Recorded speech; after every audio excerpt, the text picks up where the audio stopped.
fountain of life, turning a man from the snares of death. At sabi po sa Tagalog, ang mga turo ng matalino ay bukal ng buhay.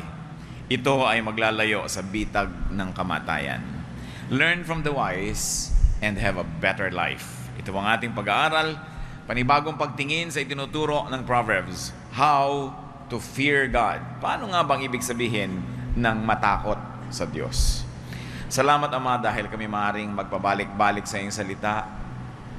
Yung mga dati na namin pinag-aaral at naunawaan ay higit pang mauunawaan dahil pinapayaman ng karanasan ang pagtingin namin sa iyong salita.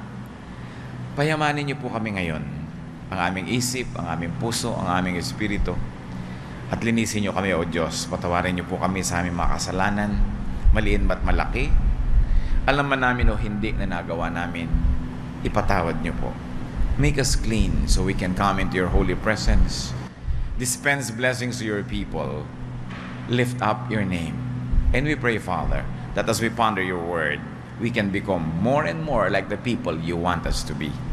Lead us unto greater knowledge of you. Protect us from lies and falsehood. Protect us from attacks of evil men and evil spirits. At maging mga mahal namin sa buhay na di namin kapiling ngayon, Panginoon, inihahabili namin sa inyo. Nawa po ang pag-ibig nyo ang mag-ingat sa kanila. Mangusap kayong may kapangyarihan. We ask you, Father, to speak to your people. In the name of Jesus, we pray with confidence, knowing that you hear as we ask in His name. Kawikaan 1:1-6. Proverbs 1:1-6. Ang mga kawikaan ni Solomon na anak ni David, hari ng Israel. Sa pamamagitan nito, ang tao ay magtatamo ng karunungan at pangunawa sa mga salitang puno ng aral sa buhay. Itinuturo nito ang matuwid na paraan ng pamumuhay, katuwiran, katarungan, at katapatan. Mabibigyan nito ng talino ang mga walang karanasan at ang mga kabataan ay matuturo ang magpasya ng tama. Sa pamamagitan nito, lalong tatalino ang matalino at magiging dalubhasa ang kakaunti ang kaalaman. Sa gayon, lubos nilang mauunawaan ang mga kawikaan, gayon din ang palaisipan ng marurunong. Ito po yung introduction sa Proverbs. Binibigyan ng halaga, binibigyan ng diin kung ba't mahalaga ang mga kawikaan. Tayo man ay may mga kawikaan, ang lahat ng lahi ay may mga Proverbs. At bakit mahalaga ang mga Proverbs? Dahil ito ay mga karanasan ng mahahabang mga buhay. Kumisan maraming iba't ibang buhay na pinagdugtong-dugtong, pagkatapos ay pinagmuni-munian, pinag-aralan, at hinanapan ng generalizations. Para masabi ng isang henerasyon, ng isang kasabihan, kailangan napatunayan na ito sa buhay through trial and error. Kaya daw ang nakikinig sa mga kasabihan, makakaiwas sa maraming kamalian. At bagamat kakaunti ang karanasan, ay magiging mga dalubhasa sa karunungan, sapagkat pinakikinabangan ang karunungan ng iba na napakatagal bago naipon. At ito daw ang mga mapapala nagdanga-aral ng Proverbs. At nais nating pag-aralan ang mga butil-butil na mga Proverbs na ito at paano nga ba ito magiging praktikal na katotohanan sa ating buhay. So Proverbs are for wisdom, for discipline, for righteousness and justice, for decision-making, especially of young people who lack experience, and for understanding words of insight. Sayang ang mga matatalinong mga salita na hindi na iunawaan. Because wise words are codes and they have to be decoded. Sayang yung mga mahalagang mensahe kung hindi naman pala pakikinabangan dahil hindi naintindihan. At ngayon, ang nais nating bigyan ng pansin, Proverbs 1:7. The fear of the Lord is the beginning of knowledge, but fools despise wisdom and discipline. Ang paggalang daw at pagsunod kay Yahweh ay pasimula ng karunungan. Ngunit walang halaga sa mga mangmang ang aral at mga saway. In this case, the Tagalog version is superior to the English version because the English version only says, the fear of the Lord. Akala mo tuloy yung fear na takot na nanginginig ka, umiiwas ka, ayaw mo sa Diyos. Subalit, pag pinag-aralan natin yung original language, ang ibig sabihin lang nung fear na yun ay reverence.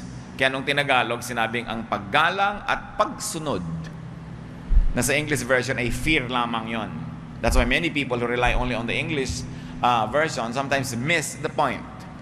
Merong napakalaking advantage sa Tagalogin ang Hebrew Sapagkat ang salitang Hebrew po ay pinsan ng Tagalog. Marami silang mga similarities, marami silang paraan ng construction na magkamukha, at maraming madaling pagkaunawaan kung sila ang nagtatalastasan, Hebrew and Tagalog, kesa sa English. Kaya napapansin nyo siguro, mas madalas tayong gumagamit ngayon because finally, I found a Tagalog version that is very, very faithful to the Hebrew and even to the Greek, and superior to the English renditions, at least most of the English renditions. So what is the foundation of knowledge? Kung sinasabing, let's start from the very beginning, if you're going to read ABC, if you're going to sing Do, Re, Mi, pero kung magiging matalino daw ang tao, ang umpisa niyan is fear of the Lord. And remember, when we say fear, we don't mean yung cringing in fear, yung nanginginig ka sa takot, iniiwasan mo, ayaw mo. Paggalang, reverensya, pitagan, ang pinakamagandang translation niyan. Fear of the Lord. Ang tunay daw na karunungan nagsisimula sa pagpipitagan sa Diyos. So those who would like to be knowledgeable, especially those who like to be wise, must first begin with respect, with reverence, or paggalang. Deference to the Lord. Pagsasaalang-alang, consideration. Halimbawa, let's consider respect for one's parents and elders. Sa isang normal na pamilya, hindi ka naman takot na takot sa magulang mo, pero meron kang reverence. Respect for one's parents and elders. Kung kumakain sila at kasabay ka, hindi ka basta-basta lang tumatayo, iniiwan mo na lang sila sa mesa. Respect.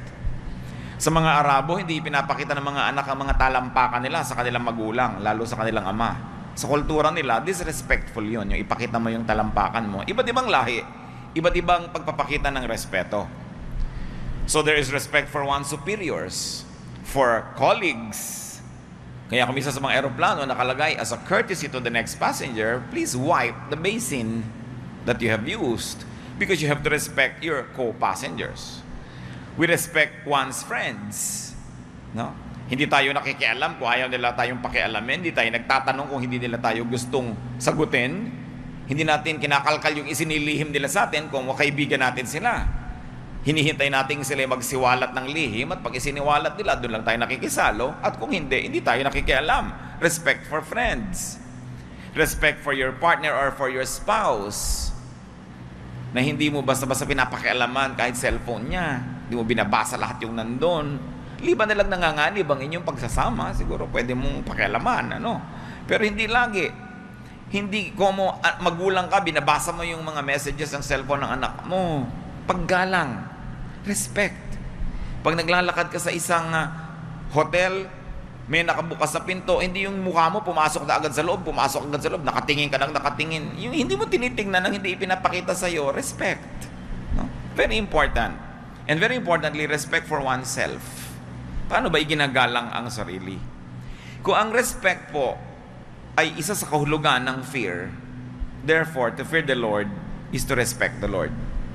And to respect the Lord is to respect everybody else, because the Lord created all people. Kaya nakakapagtaka ko minsan yung mga sinasabing relihiyoso sila yung makadiyos, pero walang paggalang sa kapwa. Walang ginawa kundi alamin ang lihim ng kapwa, ibunyag ang mga lihim ng kapwa, kalkalin ang mga itinatago ng kapwa, all in the name of God. This is disrespectful. No? Kaya nakikita natin na hindi talaga yan natatakot sa Diyos. Kasi hindi niya naiintindihan ang pagkatakot sa Diyos ay paggalang sa Diyos at paggalang sa lahat ng nilikha ng Diyos. This fear of God has a double meaning. One is respect and one is obedience. But actually, though they look like separate ideas, they are really one. Because when you respect to the point of obedience. When you respect God to the point that you obey God. Hindi yung Diyos ko po, iginagalang ko po kayo, tas hindi ka naman sumusunod. May mga ganong anak, opo, pero hindi naman talaga sumusunod. Yung paggalang sa salita lang, panglabas, formal lang, anyo. Pero ang tunay na paggalang ay pagsunod. Lalo't kung ang ginagalang mo ay otoridad, sinusunod mo ang kanyang otoridad. And this is respect because of understanding. Hindi ba may tao habang lalo mong nakikilala, lalo mong ginagalang? Respect because of understanding. But when it comes to God, it's also respect despite lack of understanding. That you don't respect God only because you understand God. That you respect God in spite of your lack of understanding. Kasi God siya eh. Pagsunod dahil sa respeto, na dahil na rin sa pag-unawa. At pagsunod dahil sa respeto kahit kulang sa pag-unawa. Ganyan ang mga matitinong mga anak eh. Kahit hindi nila laging naiintindihan yung policy ng mga magulang nila, sumusunod na lang sila out of respect.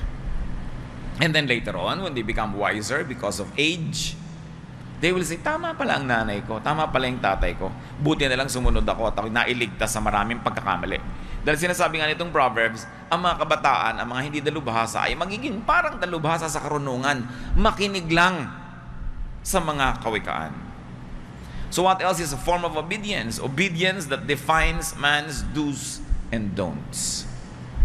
When we fear God, when we respect God, when we obey God, this respect and obedience translates into practical do's and don'ts. What you do, what you don't do because of your respect for God. Isipin natin mga kapatid, anong ginagawa natin dahil lang sa respeto natin sa magulang natin?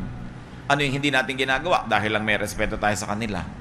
What do we do and not do because of our respect for our superiors and colleagues, friends, or our partners and our spouses? So the foundation, the basic building block of knowledge is respecting God. And this is respecting God to the point of obedience. Sino ang taong dudunong? Sino ang taong marunong? Yung gumagalang sa Diyos at tuloy-tuloy ang paggalang sa pagsunod sa kalooban ng Diyos. Yun ang marunong. Ang totoo, yun ang magiging marunong. Bakit? Kasi sa pagsunod mo, doon mo lang malalaman na tama ang Diyos eh. Paano mo magiging mapapatunayan na tama siya na hindi ka naman sumunod muna? Katulad ng recipe, pag binasa mo yan, tapos nabuo yung cake, nabuo yung niluto mo, tsaka mo lang malalamang tama pala yung recipe. Pero hindi mo malalaman yun kung hindi mo muna sinunod. Merong instruction ang isang binili mong equipment. Sinunod mo, umandar yung equipment, nalaman mong tama kasi sumunod ka. Paano mo ngayon malalamang tama ang Diyos? Alam niyo yung laging nakikipagtunggali sa Diyos, laging lumalaban, o laging may conflict sa Diyos, kasi hindi pa lang talaga sumusunod. Dahil kung susunod ka, malalaman mo totoo. Ngayon, sumusunod, kalahati lang ang puso, hati ang loob. Sumusunod, mabigat ang paa. Sumusunod, nagdadabog, masama ang loob. Hindi mo rin makikita. Susunod na rin lang tayo, gawin mo na with pleasure. Ilubos-lubos na. Buuin na ang loob at nang sa ganun makuha natin yung blessing. To obey God. Now, how do we apply this concept, fear of God? Because fear of God must be the beginning of consciousness. Ang pagkamulat ng isang isip ay dapat nagsisimula sa pagkatakot sa Diyos. Tinranslate nung kanta na banal na takot. Ibig sabihin, hindi yung takot na takot, kundi may paggalang, may respeto. Pag nagsisimula ka ng isang bagay, ang una mo nang iisipin para ka maging talaga matalino, ano naman kaya ang sasabihin ng Diyos tungkol dito? Ano ba ang point of view ng Diyos tungkol dito? You begin with that. Because fear of God must be the beginning of consciousness. And if you want to really begin with consciousness, bata. Iba yung pinapalaki mo ang bata na may pagkakilala na at paggalang at pagsunod sa Diyos. Sabi sa Deuteronomio 6:7, ang mga utos niya itanim ninyo sa inyong puso. Ituro ninyo ito sa inyong mga anak. Pag-aralan nyo ito sa inyong tahanan, sa inyong paglalakbay, sa inyong pagtulog sa gabi, at sa inyong pagbangon sa umaga. Talagang drill. Talagang araw-araw, gabi-gabi, hapon-hapon, minu-minuto, laging itinuturo sa mga bata. Kasi iba pag nauna sa isip ng bata ang pagkakilala sa Diyos. Nandun ka na, nauna ka na. Paano ka papapalitan ng iba? Maligaw man ng batang ito, konti lang. Madapa man yan, babangon din agad. Magkamali man, matutuwid din kasi nauna yung tama eh. Kawikaan 22:6, ituro sa bata ang daang dapat niyang lakaran. At hanggang sa paglaki, di niya ito malilimutan. Kung itinuturo natin sa bata ang mga tama, especially the first 7 years, if you like to extend it, the first 10 years, panalo ka na. Wala na makakaagaw sa batang yan dahil nauna ka na eh.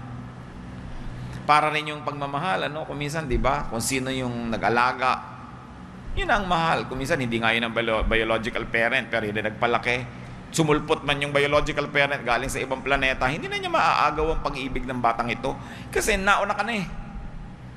So ano ngayon ang mangyayari pag inuna mo yung pagkakilala sa Diyos, the fear of God, the respect for God, obedience to God?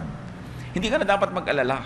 Ano kaya ang gagawin ng anak ko pag nag-high school siya, pag nag-college siya, pag tumanda siya?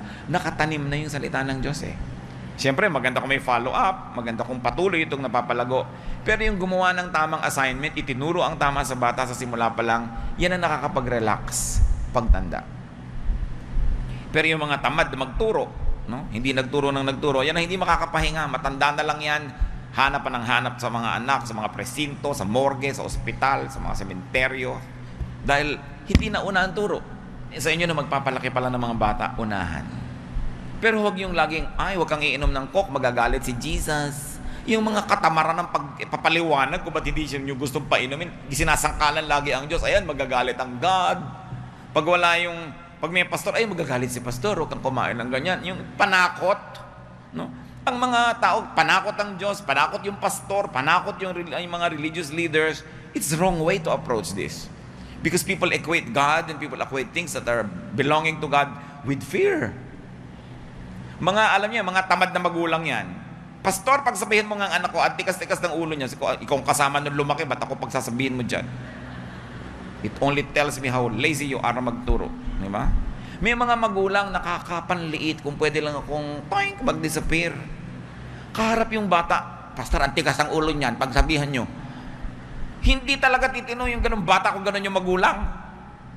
Walang tactfulness, walang diplomacy, pinapahiya yung bata. Huwag lang siyang sisisihin yung bata. Anong inaasahan mo magiging ugali ng batang ito? Kung ganyan nga yung magulang. Marami kung ganyan, gusto kong dapurakin ng sampal yung mga nanay na, ito pang anak ko, ulo nito, ikatabi. Yung nanay ang gusto kong bigtihin dahil kaganyan yan, di kasi marunong magpalaki. No? Sabi nga ni Balagtas, yan ang problema ng dapat magturong tamad na magulang. Unahin ang pagtuturo. And fear of God must be the standard for ideas. Fear of God must be the standard for deeds. May ginagawa ka, uunahin mo agad yung fear of God. May kinalaman ba ang Diyos sa ginagawa ko, sa iniisip ko? Pero gusto kong bigyan ng diin mga kapatid, hindi ito takot ang pinag-uusapan. Galang, respeto. Kasi wala yung negative feeling. Awit 111, 10. Ang pagsunod at paggalang kay Yahweh simula ng karunungan. Doon nagsisimula ang lahat. No? Kaya hindi pwedeng alisin mo yung mga salita ng Diyos sa pagtuturo. Aalisin mo yan sa equation. Pero hindi siya dapat ipinagdudot-dutan sa mga bata. Tuloy, negative ang attitude nila. Kita niyo yung mga pinag-aral ko minsan sa mga religious schools, yung mga mahihigpit na mga religious schools, talaga para mga nakawalang kabayo pagka gumraduate na sila. Kasi sobrang higpit. Sobrang nakakasakal. Mga kapatid, ang isa sa mga nagpapalungkot sa akin sobra, yung mga Bible-based, Christ-centered, evangelical Christians na nakakasakal pagkasama mo. Kakasakal. Ina-assign nila sa iyo yung values nila. No? Ipinipilit nila na ikaw maging clone nila. Kung yung behavior nila, ganitong gagawin nila, hinahanap nilang maging ganun ka rin. Everybody is an individual. Everybody was made by God in a unique way. So you cannot expect people to react to the same teachings and to interpret and apply the same teachings as much as you do and as much as you would.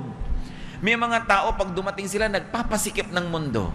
Yung, dumating na naman itong mga born again na to. Yung bang nakakasakal.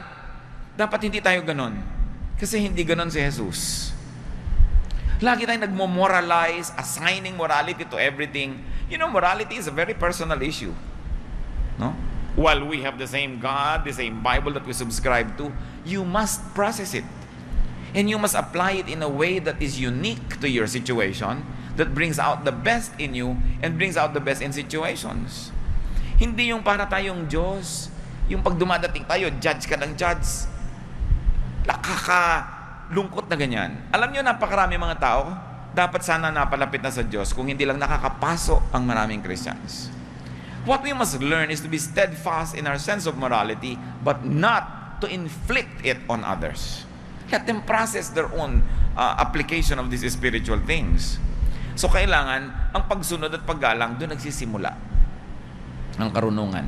So, anong ibig sabihin yan? Gumagalang ka kay Yahweh, gumagalang ka sa Diyos. Ang Diyos nga gumagalang sa tao Iginagalang nga niya yung will ng tao, hindi nga niya iniiba yung will ng tao Hindi nga siya nang iiba ng tao hanggang yung tao willing magpaiba Tapos ikaw iibahin mo lahat ng tao sa paligid mo, papaandarin mo sa iyong tungtog, sa iyong kumpas. Hindi na yan paggalang sa Diyos. Kasi hindi na yan pagsunod sa kanyang halimbawa. Remember, fear is to obey and to follow the example of God. Halimbawa, the king reigns, an example of a ruler, no? Some people may not respect and obey the king, but what will happen to them? Di ba sila ay mapapahamak, sila ay huhulihin, sila ay kinukulong. So ganyan ang nangyayari sa atin pag hindi natin iginagalang ang Diyos.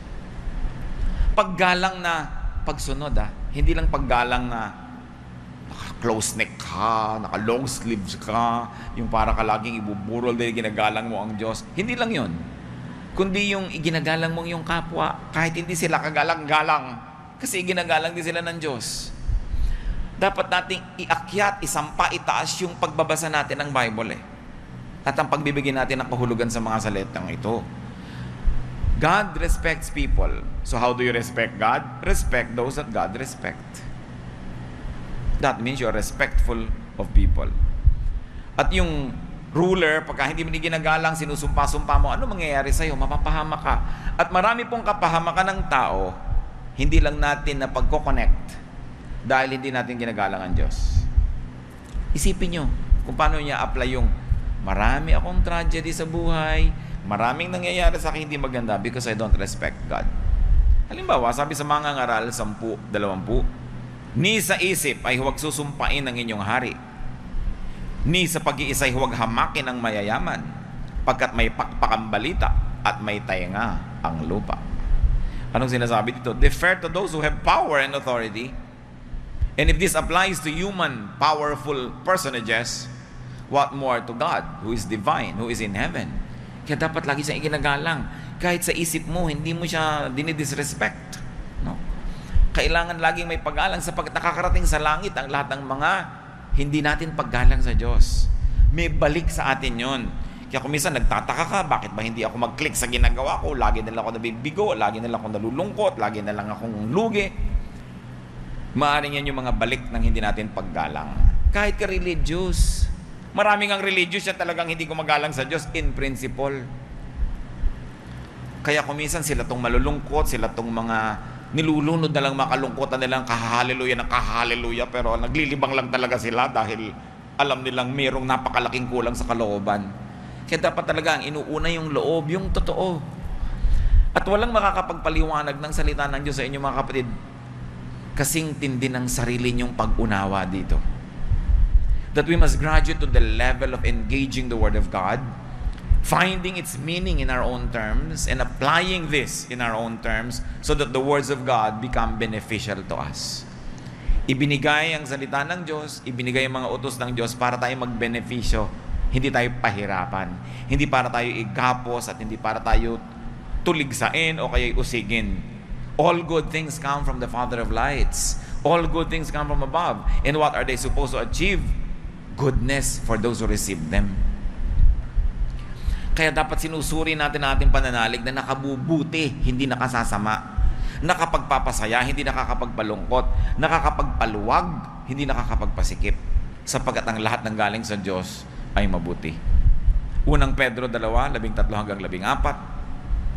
Yun daw mga hindi nagre-respeto sa may powers. Alang-alang sa Panginoon, pasakop kayo sa lahat ng mga may kapangyarihan sa bayan. Sa emperador, na siyang pinakamataas na kapangyarihan, at sa mga gobernador na isinugo niya upang magparusa sa mga gumagawa ng masama at magparangal sa mga gumagawa ng mabuti. Again, we are being taught to defer to human authority. How much more to the divine authority in heaven? Yung otoridad na nagbibigay ng kaparusahan sa mga gumagawa ng mali at nagbibigay naman ng gantimpala sa gumagawa ng tama. Sa isip pa lang nananalo na o natatalo na ang isang tao. Sapagkat ang lahat ay nagsisimula sa isip. Ang taong nakakapagdisiplina sa paraan ng kanyang pag-iisip ay nakakalugod sa Diyos. Ang Diyos ay naghahari sa ating isip. Kung may pinaghaharian siya, bagamat naghahari naman siya sa lahat ng bahagi ng ating katawan, pero palagay ko naman mas naghahari ang Diyos sa ating utak kaysa sa ating kuko. Kasi doon talaga nabubuo ang lahat ng gagawin natin. Doon tayo nakakapag-isip, doon tayo nakakagawa ng maraming bagay. Kaya yung isip, yun ay dinidisiplina. At lagi nating tinatanong, what does God think? What does God say? Magpapasya ako, ito mga choices ko. What does God want? May pipiliin ako na direksyon. What does God want? Inuuna. Yun ang respect. Kayo, ewan ko kung ginagawa nyo pa ito, pero dapat nakatira sa inyong nanay nyo, mamamalengke kayo. Hindi nyo ba siya tinatanong, Nay, ano pong gusto nyong ulam? Respect yun eh. Hindi yung ihain mo na lang kung ano gusto mong ihain sa nanay mo. Respect. Tinatanong mo, anong gusto ninyo? Gusto ng mga matatanda, sinasangguni. No? Pero hindi mo na ba sa babaliwalayan at yan ang napakalaki ngayong heartache na matatanda. Hindi na sila tinatanong. Lalo't hindi na sila yung kumikita. Lalo't hindi na sila yung maraming alam dahil yung computer, mas marami ng alam. Pero may respeto ka. At kung may respeto tayo sa tao, may respeto tayo lalo sa Diyos. Mas madalas, nire-respeto natin yung tao kasi kitang-kitang nandyan, pero nalilimutan natin yung respect for God. Yung sumasangguni ka, may gagawin ka, magtatanong ka man lang, ano bang gusto niyo, Lord? Saan ba tayo pupunta? Ano ba sa mga trabahong choices na ito ang tatanggapin ko? Alin ba sa mga negosyong ito ang aking gagawin? Alin ba sa mga manliligaw na ito ang aking tatanggapin? No, hindi yung gusto mo na lang lagi. Nagtatanong ka. Kapag ang nagtatanong ay naliligtas sa napakaraming kamalian. No? Ngayon, kung sabihin mo, nagtatanong ka lagi sa mga religious leaders, hindi naman lagi ang sinasabi ng establishment, yun ang sinasabi ng Diyos. No? What the religious establishment say is not always what God says. Kaya, sinusuri mo rin yan.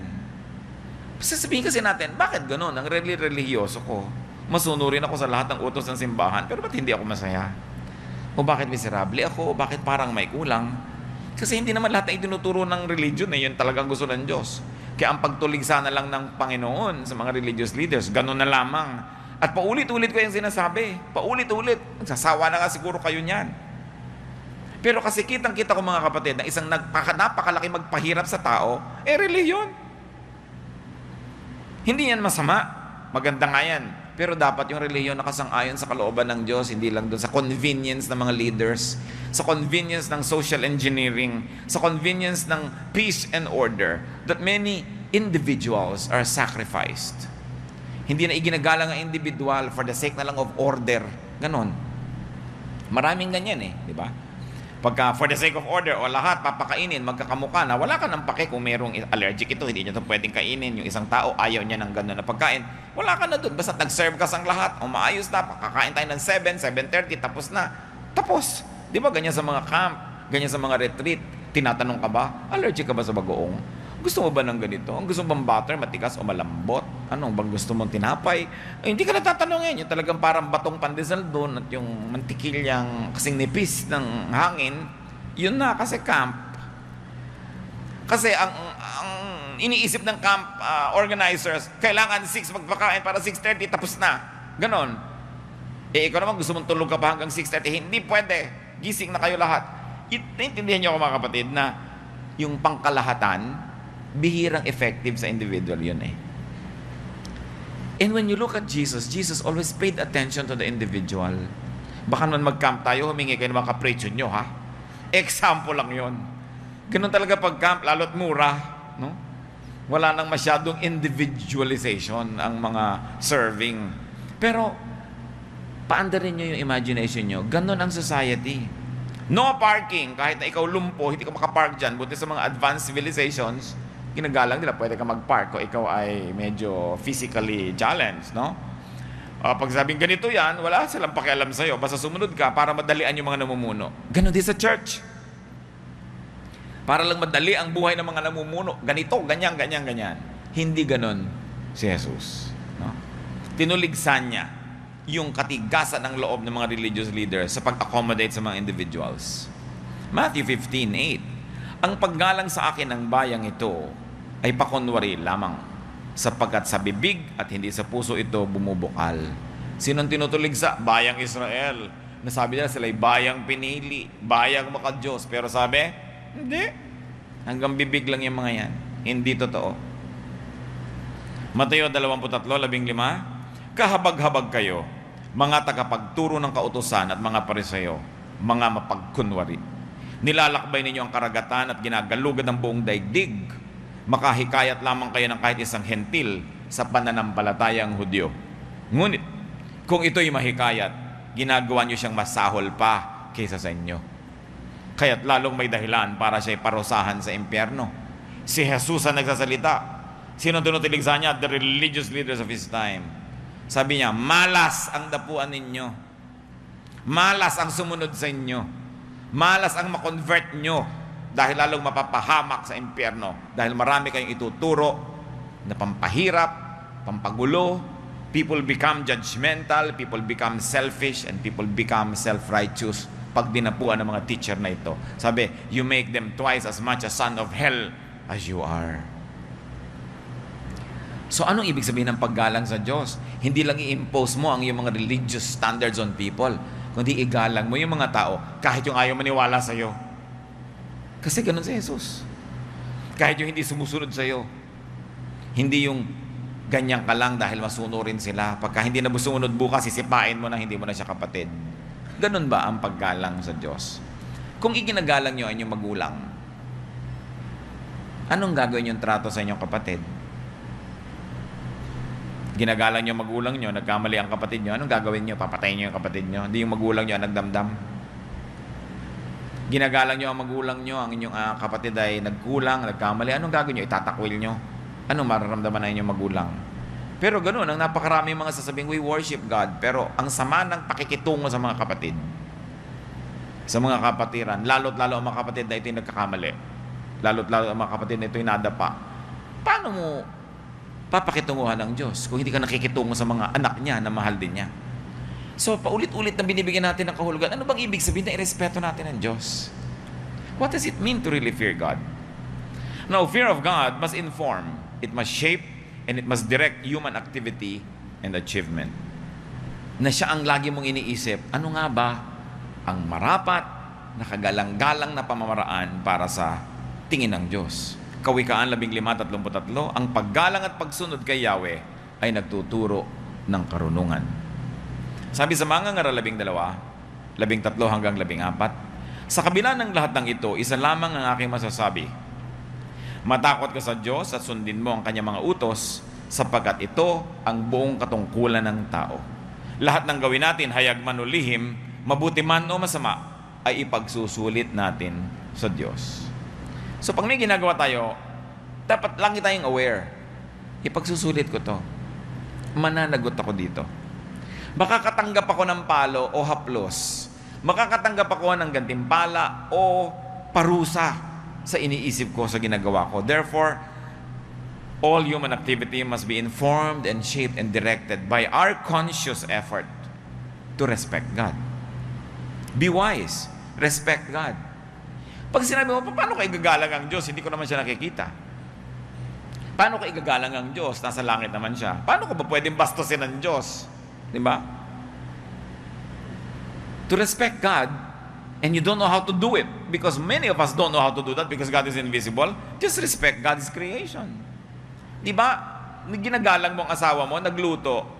Paano mo ngayon itatrato yung niluto niya? Igalang mo rin. Kahit minsan ka walang lasa. Diba? Pero igagalang mo dahil ginagalang mo yung gumawa. Iginagalang mo halimbawa ang isa mong kaibigan. So yung anak niya, alang-alang sa yung kaibigan, tinatrato mo ng mabuti. So paano igagalang ang Diyos? I like to propose one very practical way. Just respect God's creation. And the highest and the foremost creation of God ay tao. Kung sa theology, hirap na hirap kang i-translate how to respect God, then just respect your fellow men. That is pure religion. Awit 6:8, ginawa mo siyang pinuno ng lahat ng iyong nilikha. Sa lahat ng mga bagay, siya ang iyong pinamahala. Mga tupa at kawan, pati ng mga mababangis, lahat ng ibong lumilipad at mga isda sa karagatan, ang lahat ng nilikhang nasa karagatan Ibig sabihin, talagang binigyan ng Diyos ang tao ng very special position. Hindi mo kayang sampahin yung langit para irespeto ang Diyos. Irespeto mo ang tao, pagrespeto na rin yun sa Diyos. Sinasabi mo, paano ka naman mababastos ang Diyos? Madali, mambastos ka lang ng tao, binastos mo na ang Diyos. Kaya maraming mga tao, umaani ng maraming parusa, hindi nila alam kung saan ang galing. Kasi ang dami pala nilang taong binabastos. Ang dami pala nilang taong hindi pinapahalagahan. Yung iba naman nagtataka, bakit kaya ang luwag-luwag ng buhay ko, lahat ng ginagawa ko magaan? Yung pala, ang dami lang ginagalang. Kasi, sabi ni Lord, whatever you do to the least of this, you do to me. Mahirap bang maintindihan yun? Hindi na natin kailangan maging napakalalim at napakataas sa ating pananalig. Ibaba mo lang sa lupa yung application. Respect for God is respect for people that He loves. He loves people whether they are lovable or not. It means respect for others.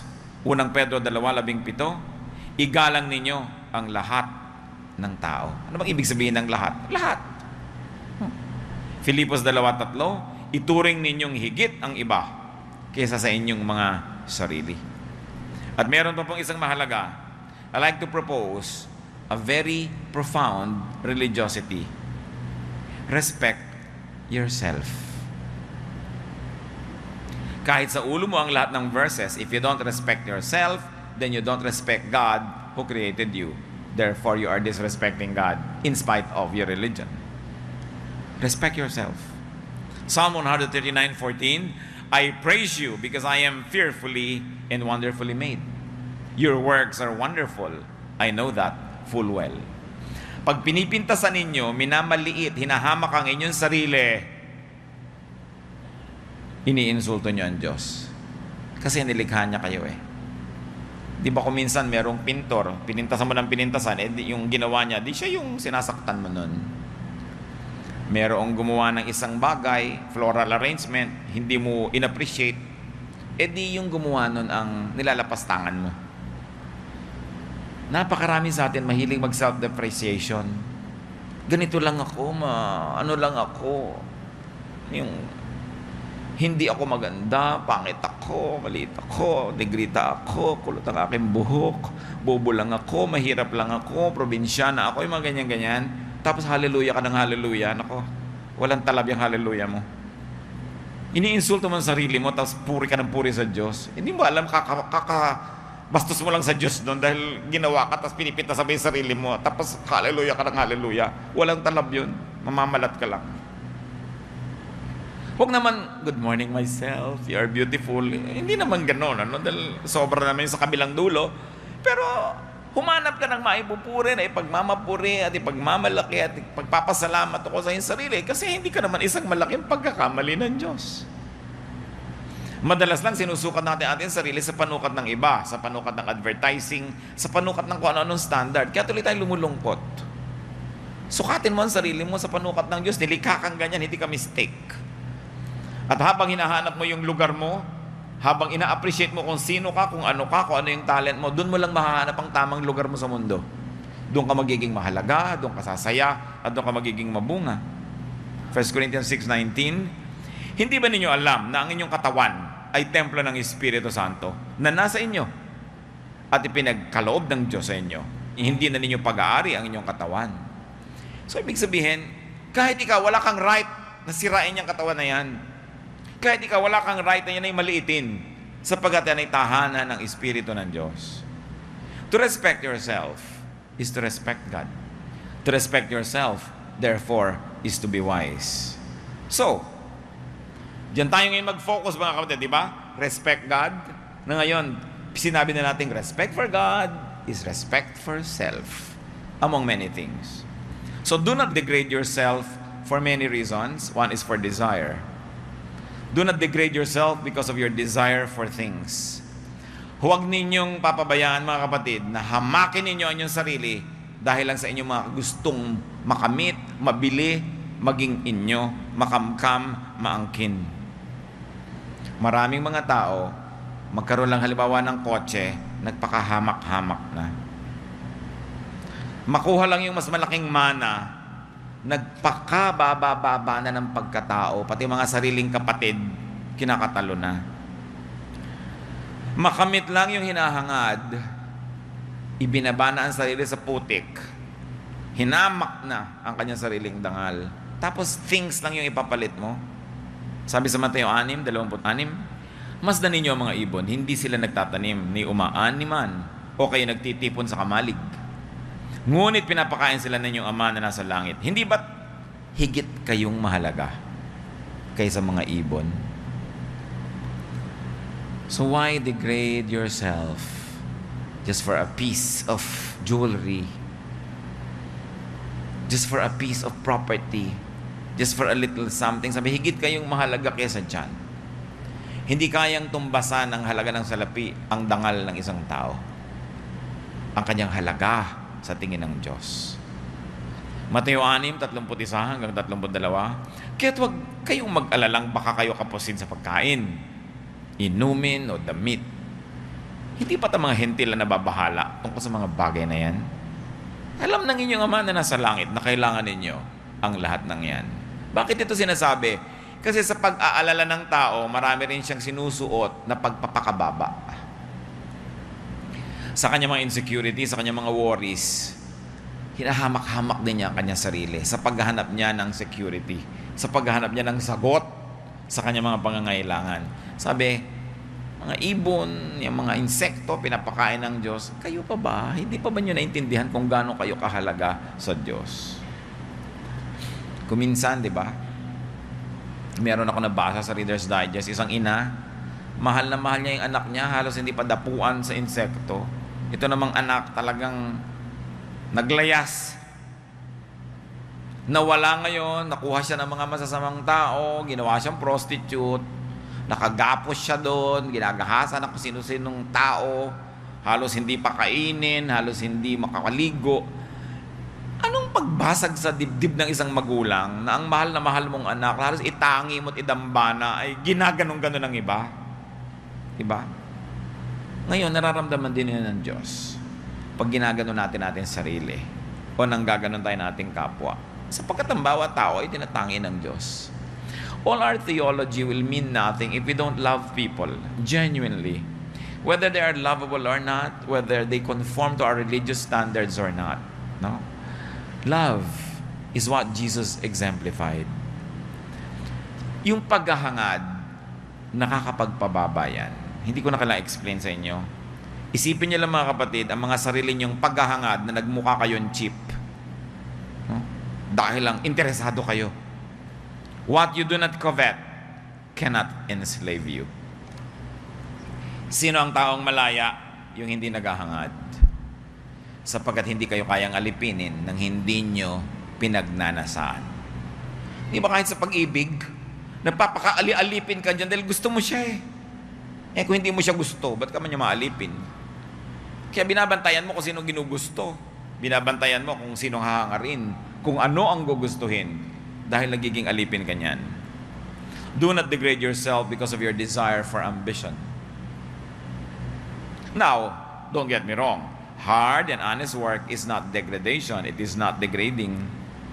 Pag nagsisikap ka lang talaga. Pero may mga ginagawa yung iba na dahil sa ambisyon, nagkakandababa talaga.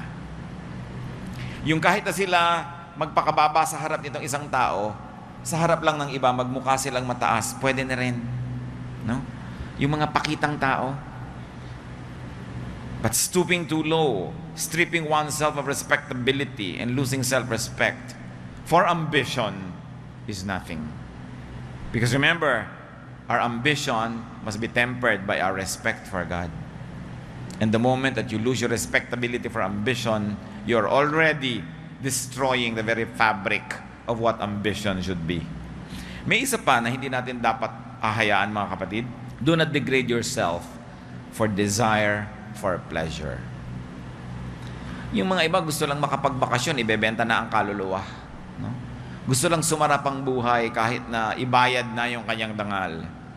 Desire, which can be sexual or non-sexual, can be very, very powerful. What do people go down to and put up with in pursuit of pleasure?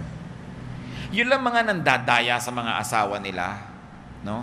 Para lang magkaroon ng kulasisi. Kung ano-anong mga nakakapagpababa ng pagkataong ginagawa niyan. para lang mailihim, para lang magawa ang kanyang mga pinaggagawang hindi niya dapat gawin dahil may pananagutan siya sa kanyang asawa. Nagtatago, sumusuot sa mga sulok-sulok, gilid-gilid, nagpapanggap, kung ano-ano, dahil lang sa paghahanap ng sarap. At kung meron akong gustong bigyan ng diin, isa pong malakas magpababa ng pagkatao, mga kapatid, is desire for romance, desire for love. No? Sabi sa mga Hukom 14, 1-2, isang halimbawa ito ng paghahanap ng pag-ibig na hindi naman dapat kasi. Minsan nagpunta si Samson sa Timna at nakakita siya roon ng isang dalagang Filistea. Nang siya'y umuwi, sinabi niya sa kanyang mga magulang, mayroon po ako nakitang isang dalagang Filistea sa Timna.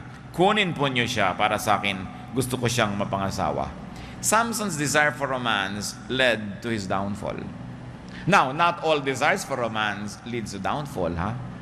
Kaya lang, alam mo pa lang sa simula, tragedy ito. No? Hindi na yung ipagsisiksikan mo ang iyong sarili doon sa hindi dapat. Those who seek love and romance to the point of degrading themselves only lose that love more quickly. Pag nagpapakababa sa harap ng iyong gustong umibig sa iyo, lalong di ka naiibigan. Learn. Kung bakit ganoon, pag mahal na mahal mo, talagang kung ano-ano, nagiging clown ka na, nagiging payaso, kung ano-ano, pinaggagawa mo sa sarili mo para ka lang mapansin, pero lalo ka lang pandidirihan. No? Kasi alam niya yung paghabol sa isang taong ayaw sa'yo, kakadiri ka lang nun, wala kang mapapala, tatakbuhan ka lang. Masakit sa mga umiibig, pero makinig kayo, kung ayaw sa inyo, pasensya kayo, huwag nyo habulin. Wala kayong magagawa para kayo magustuhan. Kasi yung pag-ibig, tumutubo ng bukal, kusa. Kung nagsisirko-sirko ka, lumululong ka ng libu-libong karayo, bumubuga ka ng mga lahar para ka lang magustuhan, lalo ka lang lalayuan. In romance, especially if you are not loved anyway, or if you are not loved as much as you are loving, you only lose your glow when you love too much. You only lose your glow when you give too much. Because the beauty of love is in the unseen. The thrill of love is in not giving everything. No? Kaya mga bigay na bigay para ka lang maibig, talagang kukunin lahat at bukas hindi ka pa rin ibig. Lugi ka lang lalo. No? Mahihirapan ka lang na naibigay mo na lahat. Huwag ka na magbigay, nahirapan ka rin, may natira sa'yo. In other words, respect yourself, even in terms of love and romance. Because it's the only way to be respected in turn. It's the only way to keep something for yourself if you don't get respected in the first place. Maraming nagkakamali kasi nabubulagan ng isip pag umiibig na pag ayaw sa'yo, kahit anong gawin mo, ayaw sa'yo. Kung hindi ka gusto, huwag kang maghabol, lalo ka lang tatakbuhan. Ngayon, kung hindi ka mahal, huwag kang paselos-selos, lalo ka lang nakakainis nun.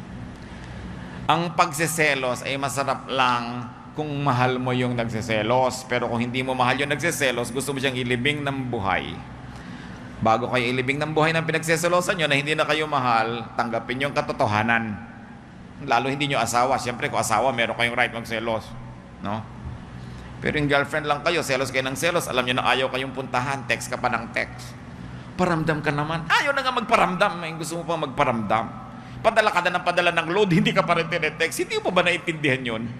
Kailangan pa bang i-memorize yan? Yan ang sinasabi natin, huwag ka magpakaaba kasi anak ka ng Diyos eh. Kasi may halaga ka. May magpapahalaga sa'yo, hindi ka pinapahalagahan ito. Huwag mo duta ng sarili mo dyan. Dahil lalo ka lang bababa yung value. Dinagdagan mo, lote, may mana akong lote. O may kotse, ang dami mo na idinagdag, ayaw pa rin. Diba? So sabi mo, teka muna, mali ito. Magtitira dapat ako sa sarili ko. Para pag dumating yung tamang tao, meron pa siyang abutan. Di ba? Mahirap na wala na siyang inabot, nasalagtakan na, wala na. No?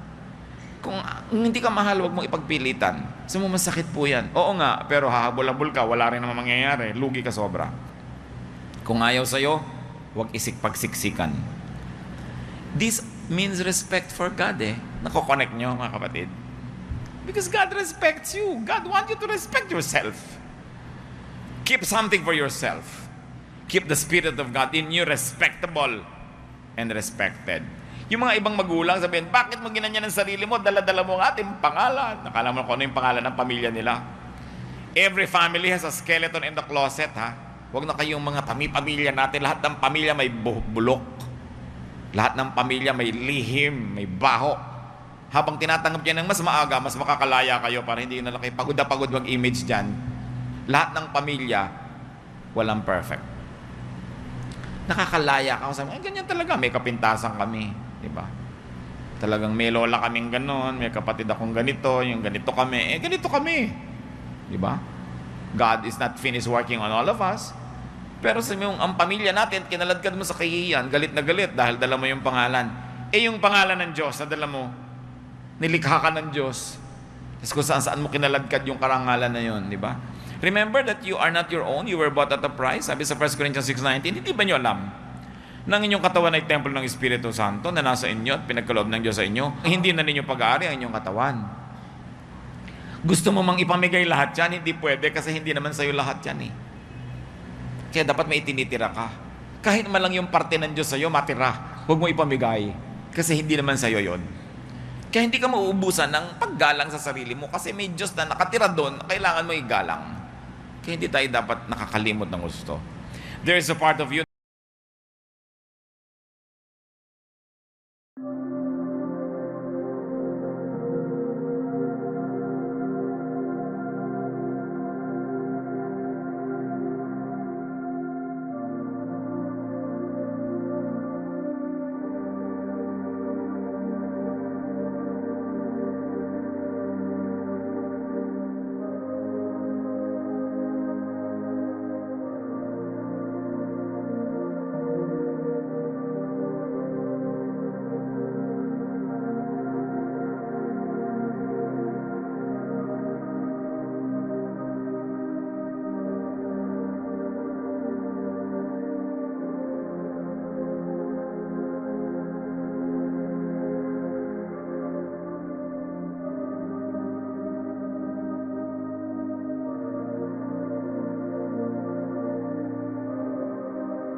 that is God's. There is a part of you that belongs only to God. Don't surrender it to others, no matter what. Kahit ano pang iyong emosyon. Especially to those who do not respect you anyway. Especially to those who do not respect the God in you. Why surrender everything to that person? Mangangaral 12:7, alalahanin mo siya bago manumbalik sa alabok ang ating katawang lupa at ang ating hininga ay magbalik sa Diyos na may bigay nito. May nakatanim sa iyo na sa Diyos, Kanya talaga yon. Babalik sa Kanya, hindi mo pwedeng ipamigay. Dapat laging may natitira. Hindi ka naubusan. How will you understand and operationalize all of this? Fear of God, respect for God. Paano nga ba ang kahulugan yan? Ama namin sa langit, mga malalalim, matataas na bagay, tinatangka naming unawain, ipaintindi niyo, Panginoon, ng mas matibay pa. Kung papaano namin itatranslate sa pang-araw-araw na buhay yung fear God, yung respect God, obey God, paano nga ba namin gagawin sa buhay namin yon? Magbulay-bulay tayo, mga kapatid. Hanapan natin ng mga kasagutan ng mga tanong na ito. Nang sa ganoon, lahat ng pag-aaral natin umuwi sa ikabubuti natin at sa ikatutuwa ng Diyos. Yumuko tayo sa presensya ng Diyos at mulit-muli hanapan ng kahulugan ang mga pinag-aralan natin.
Love to you, mga pamangkin.